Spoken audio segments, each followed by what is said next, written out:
Hi, I'm Sharika Soal, and I'm the host of the Divested Diary podcast and the movement. Divested Black women are Black women who have decided that the Black community is in shambles. And we're tired of being told that we need to go outside and fight police after Pookie or Ray Ray has committed a crime.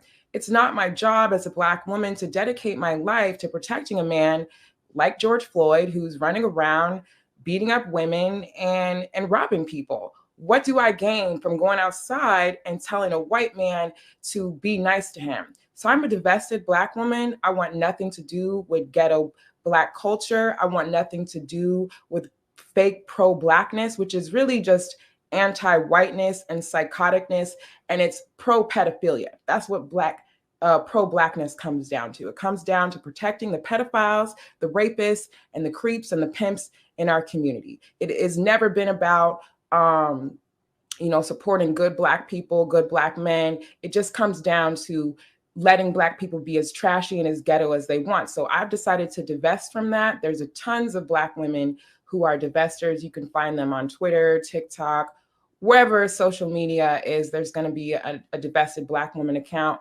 And, a lot of them are a little bit more extreme than me. A lot of them go as far to say as Black women need to stop giving birth to Black men because once they get to a certain age, it's hard for us to control them. A teenage Black male becomes dangerous in the home. So there's a lot of divestors that are way more extreme than me. I don't really push abortion or things like that. But I do agree that Black women need to take a realistic look at what do we gain from supporting the criminal Black men? What have we really gotten from it?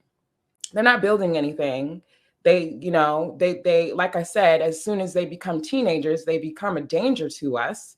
Your own son becomes a danger in your own home, especially if you're a ghetto Black woman. You put them in the school system and they become disruptive to everybody around them. What do we need this community for? So that's who I am. And obviously I'm a journalist and a content creator as well. Yeah, I was gonna say it is interesting. Now, this is like so bad. I had just put this up. I said this app is wild. I don't know if you saw this. A tweet came out today that said, "Yo, Black people should start life in jail and only be released if they act right." And I know that's like totally terrible, but it was in response to a real They story. shouldn't have freed all the slaves. That's what I say. They freed some of the wrong ones. They should not have freed us all, as we can see here.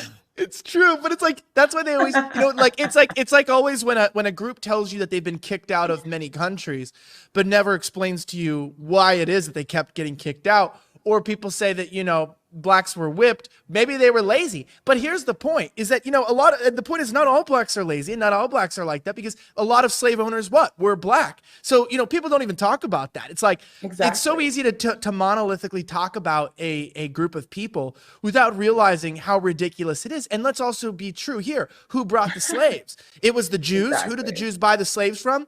Either Black warlords or Arab warlords, right? So I mean, when they say the Arab slave trade too, they're just talking about a certain type of Middle Easterner. So it's very complicated. But you brought this up. I want to bring up the story here before we talk about the whites, is that, look, you brought this up.